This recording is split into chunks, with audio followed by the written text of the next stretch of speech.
we'll next move on to our third and final keynote presentation.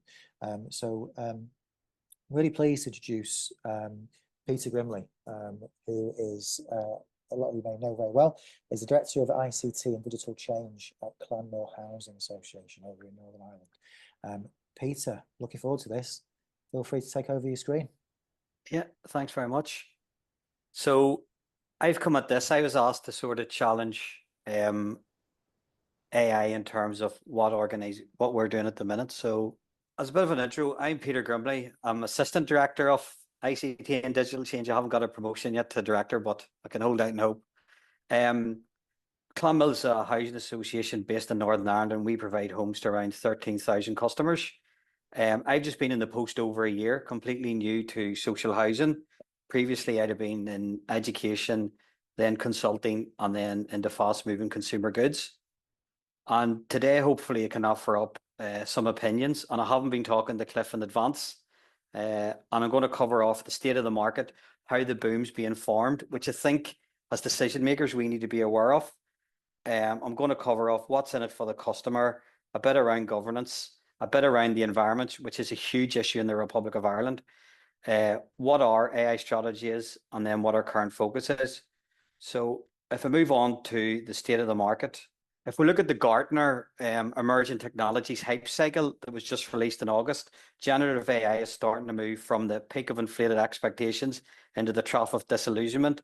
And I'm sure we've all been in enough sales calls to support that. One of the key things, Barclays Bank have put out a bit of research that there was enough GPUs built by NVIDIA to generate around $100 billion of revenue, but it's only generated 10. And how long is it going to take for that gap to close? And the real question for the massive investors is it ever going to close? And it's just to be aware of that in the back of your mind around if you're putting these long-term investments in, to be cognizant of that. If we go back to the iPhone released in 2007, it took 3 years for Uber app to appear, but it was another 5 years after that until they got 20 million monthly users.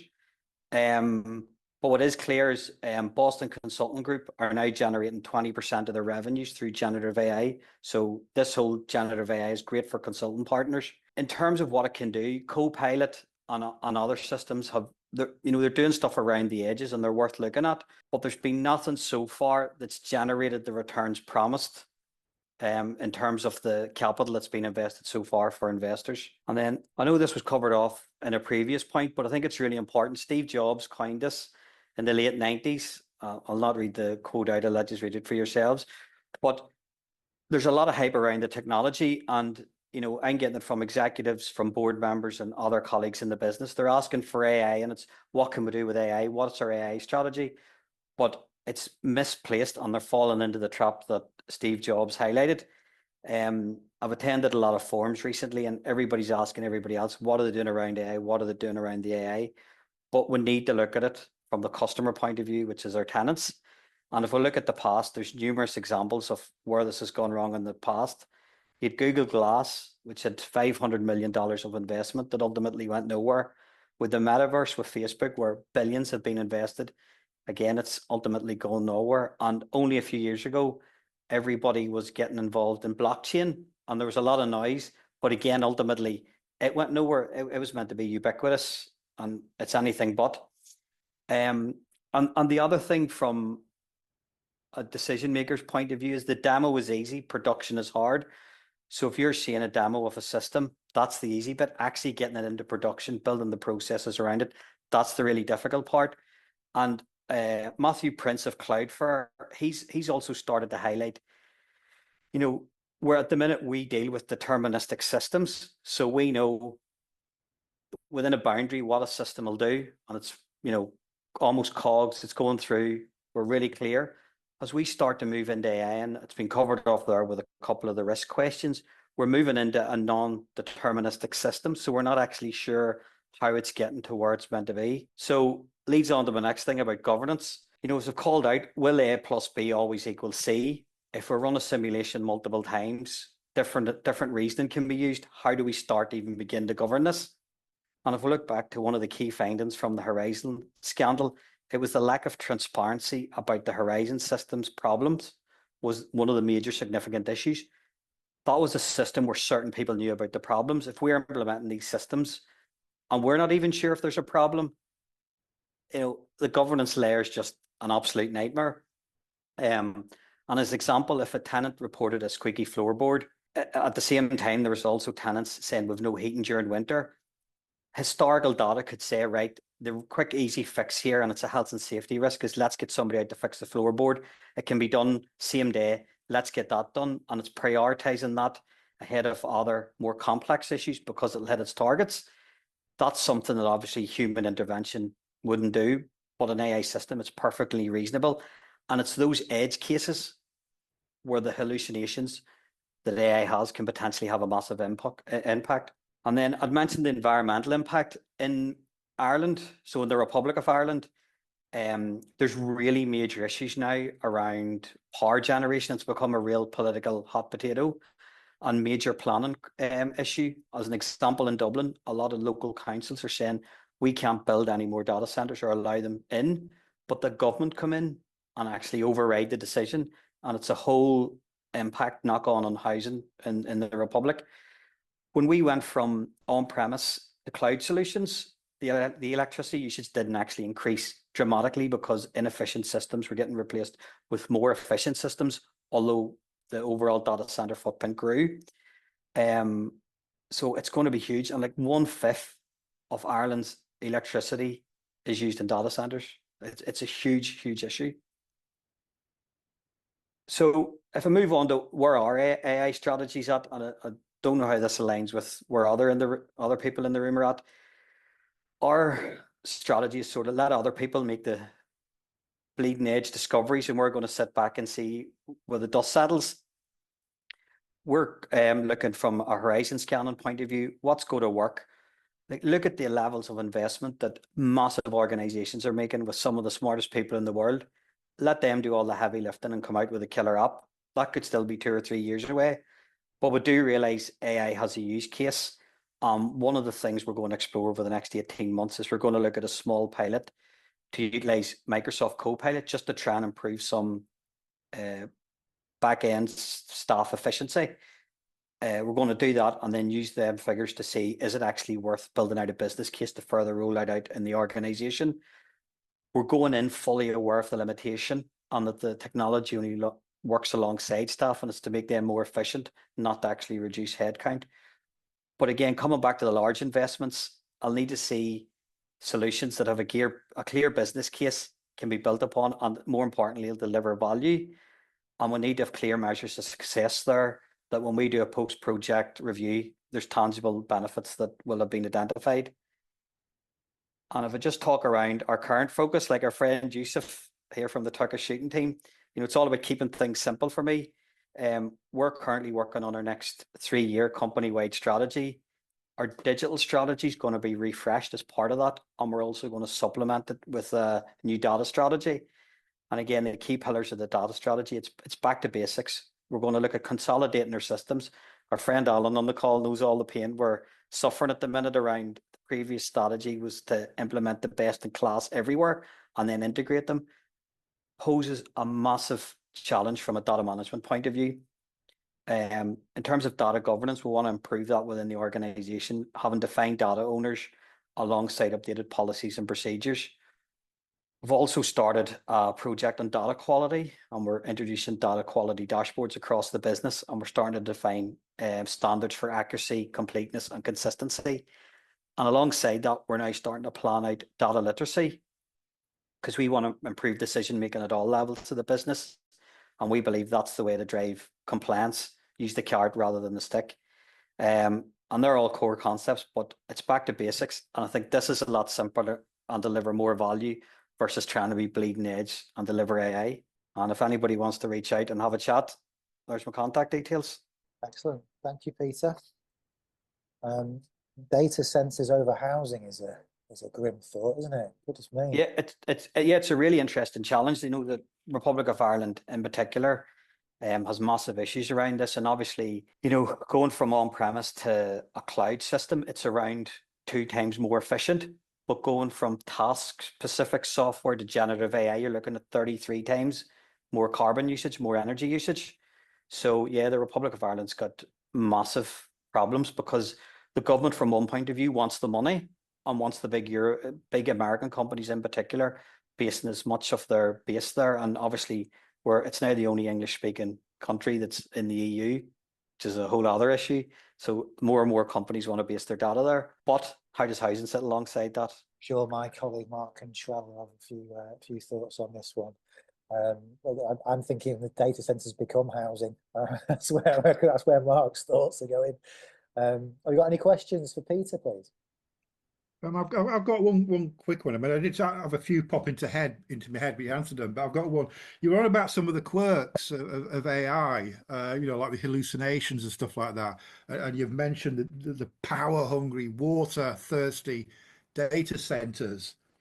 But a lot of people will say, "Don't worry, technology will solve that. It will evolve. It will improve." I mean, what do you think about this textile optimism that's lurking behind and trying to mask the problems of new technology? It's an interesting one from my point of view, and with my experience is mainly in actually infrastructure deployments. I would say the way GPUs work is the reason why GPUs are so powerful in AI is it's all to do with floating point arithmetic, and I don't see that getting any less power hungry. And if anything, the amount of data we're generating, GPUs are only going to work on ever larger data sets. And to train a model, you need to put it through as much data as possible. So I only see, although there might be efficiencies in terms of moving from generation of GPU to the next one, ultimately, I don't see the data centers getting any smaller, because if we're, again, generating more and more data, this all needs stored, and then there's more storage, and then there's more data to train the models on. So it's only going to increase. For the next, I would say, 4 years, I can't see the data center space getting any smaller. Cliff from Home Group, we're going to give you maximum points today, mate. 3 questions, 3 speakers. You can come again. Going for the hat trick. Had to have a go, but I'm scared of risk, people. Cliff, so go easy. Don't be. I'm on your side. So big kind of credit to Housing Digital and to Peter for presenting the balanced view there. I think sometimes these things are very optimism driven, and no one can challenge it, kind of the status quo, the direction of travel. So I love that we've got that balanced argument. And just to add to that a little bit as well, I think we're talking about AI in the context of our current computing landscape. Now, I'm not a technical person, or I don't understand it, but I have heard and watched a few bits and bobs around quantum computing and how that's going to completely, the leap forward from where we are now will be equivalent to kind of cave people to kind of iPhone, like gaps in what we can do and abilities and kind of the power of those computers. So if we start to implement things like AI and give that power, which is constrained by the capacity of the current systems, and then quantum computing starts to slip in through the back door and that performance goes up, I think we just need to consider that, because AI was kind of hasn't been talked about, although a lot of the speakers have mentioned that it's not new technology. This is not new stuff. This has been around for kind of 50, 60 years, but it's only now starting to get a bit of limelight. And I think we're always a little bit late to the party, just as humans, but also as kind of societies, and probably most of all our sector, we're quite late to the party on a lot of these things. And I'd hate to think that we, again, get blindsided by new technology in the form of quantum computing and open doors to stuff we don't understand, can't control. So not a question, just wanted to say something. Yeah, I've got a question from Paul Tucker, who's the energy manager at Platform Housing Group. He says, is there a possibility that AI will go the way of the 3D TV? Does some cool stuff, but never lived up to the hype, and most people don't want it in their everyday life. So it's a big question. That's a great question. And if I knew the answer, I'd be really rich. There's a couple of things. There's a guy, Michael Semblast, who's a strategic asset director at JP Morgan. If you Google him on his eye on the market, he does this case about, is this a severe case of COVIDia? And he goes into the detail around AI in a lot more detail and where he thinks it's going to go in terms of the buyback and whether it'll be a success. Personally, I think it's going to have an impact, but I don't think it's going to be the panacea that everybody thinks it is. I think a lot of boards are looking at it and that there's problems around, and it's been the same in housing for years around, getting repairs done, keeping tenants happy, keeping on top of things. AI can maybe help, but it's not going to be the solution to all those problems. But I think it is going to be a game changer, but we don't know what the killer app is yet. So, if you take the example of the iPhone, when it was released, it was a huge technical innovation, but it's really the apps that were the game changer. And I think we've got AI, but it's what's going to be built on it or what's coming next. So I think for me, it's maybe 2 years away, 2-3 years away. Interesting. That's just going back to Cliff's comment about quantum computing. From what I understand, a lot of these technologies are very reliant on the advancement in quantum computing. You mentioned blockchain. I think someone mentioned blockchain. That have been yourself, Peter. Has been a bit of a flash in the pan. Another technology that's very reliant on it and a leap forward with quantum computing to actually give it the power, enabling it to go forward. Yeah, the big challenge with quantum computing is going to be it'll break all existing cryptography. So, our whole sector in IT is all built on, secure communications. Once quantum computing becomes a thing, we're going to have to basically rewrite all the ciphers again and completely redesign them, which is a huge challenge. So don't let it come too quick. Can I add to that? Right? I think because I kind of totally agree with a lot of what's being said at the moment, and I think what I tried to put in my presentation was around that, AI in some of those easy forms, which we probably would have talked about automation or predictive analytics, kind of up to ChatGPT launch in a sense, but generative AI, I think, is just a huge unknown at the moment in terms of we don't know what it could do for us, and it's what I put on that initial quote. It's looking for it's a solution looking for a problem at the moment, and I think that's what we need other much bigger companies than any housing association to kind of get their heads around. And generative AI, if it becomes big in housing, won't be the specific internal to our own organisation things that are there at the moment, because it needs the data from absolutely all of us to be able to do anything useful. And I don't think any of us are in a position where we would put all of our data somewhere to be shared. Indeed. I will summarise today's session. So we first heard from Scott Walker at Puzzle. Scott introduced Puzzle and their credentials. He then introduced the AI jungle concept and looked at the problems that need to be solved from a social housing viewpoint. He said that housing associations need to stop thinking of AI as a buzzword and more as a game changer. The future of customer experience in housing is deeply tied to the integration of AI across touch points and will be in the organisation's future. So it's worth looking at your tenant journey and where you could add AI into the process to make it more efficient and helpful for them. Scott finished with the question why AI matters. It's not just about technology. It's about thinking customer experience and delivering happiness, customer happiness. Next, we heard from Sam Young at Irwell Valley Homes. Irwell looks after just over 7,500 homes, and Sam herself has a foot across many departments.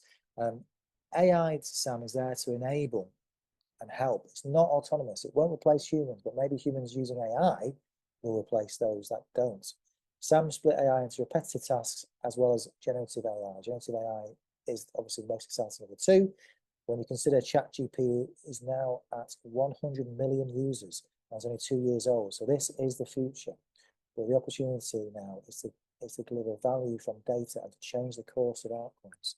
There are, of course, a lot of risks, including ethics, imperfections and lazy thinking, which is why Irwell started with small, narrow case studies to larger trials and step-by-step process. While AI is obviously all about computers, it is ultimately led by humans. And then finally, we heard from Peter Grimley at Clanmill Housing. Clanmill provide over 13,000 homes across Northern Ireland. And Peter represented a slightly alternative view to the other two presentations. He stated the state of the market and used the word disillusionment as putting investment in. It's good, but is it ever going to reach its promise? We need to look at AI integration from the customer's point of view always. Data governance, if we're implementing these AI systems, they might not be choosing the best outcomes with generative AI. And of course, the environmental impact is a massive issue in Northern Ireland. Clanmill have gone from on-premise to cloud solutions. Peter concluded with keeping it simple and small user cases strategy, echoed obviously by Sam as well. And to keep our eyes open to the challenges and, of course, limitations of AI.